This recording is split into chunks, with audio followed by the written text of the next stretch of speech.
Washington and speak to Abdullahi Boru Halakhe, an African security and policy analyst. Always great to see you, Abdullahi. Has the country now effectively been divided into two separate territories now that the RSF has taken control of Fasher? I think precisely, yes. I think we can assume that there is one Sudan, but I think that is just the notion that exists because of our ways of thinking about these things. El Fasher is not just a city, despite all the atrocities that we've had. It is a pattern, like the gentleman has said.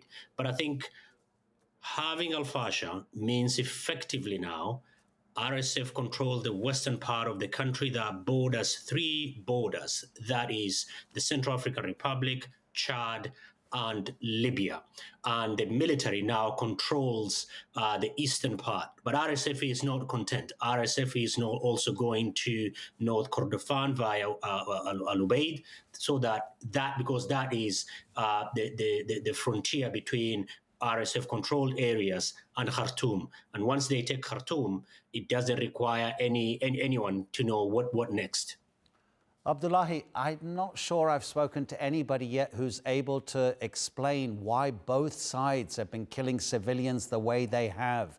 It's almost not understandable from the outside to see two combatants who are made up of Sudanese nationals treating their fellow citizens this way? Because nobody's preventing them from doing this.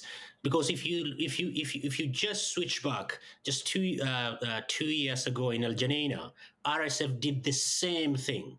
You know, if you go back 20 years ago during Darfur crisis, where there was a bit of interest from global diplomatic capitals, apart from now what we are seeing is just very empty rhetoric, there was some movement. But I think for RSF, and it will be very, very important for me to say this, the conflict in Sudan will end today if the United Arab Emirates stop supporting RSF. But RSF, what you're seeing, as much as it sounds dark and almost fatalistic, it is not. There is a logic to it. This is the logic of when there is no accountability. As long as the back of accountability, as long as we don't break the back of accountability, we will get impunity. And the cannon fodder for that impunity is women, children, and people from minority groups who are trekking who are trekking kilometers upon kilometers to get just water to drink. Just for your viewers, this is a country where on one part of the country, and sometimes in the same part, you're facing famine and genocide, and all we have from leaders, including African leaders, is empty statements after empty statements while rolling red carpets for both Burhan and Mohamed Dagalo. Yeah, absolutely. The two leaders of the two combatants and those sides. Have you seen the social media video? I think they're two boys in Gaza, and they are accentuating the worldwide inattention to what's happening in Sudan.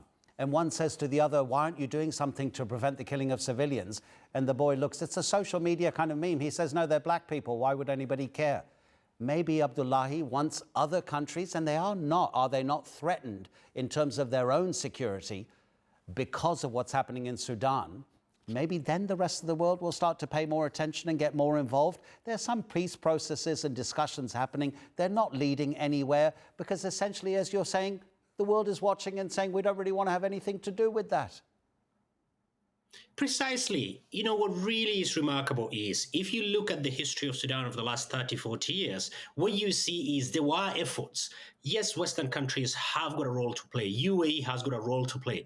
I always ask myself, where is the role of African countries?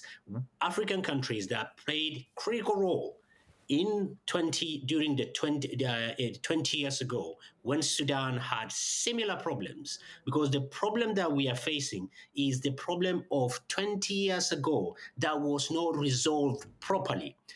RSF rebranded from Janjaweed, and we're just seeing the same thing. But at that time, there was the ICC. At that time, there were government leaders, American president, UK prime minister, celebrities going out and saying this must stop. We cannot, in clear conscience, say that never again, not in our name, but it is all in our names. We all enjoy the benefits that comes from Sudan, whether it is the chocolate and gold that the UAE funnels to other parts of the world. But it is indefensible that famine and genocide has not stopped people caring about Sudan. This is a serious indictment of everybody involved in and around Sudan, and some of us from outside as well.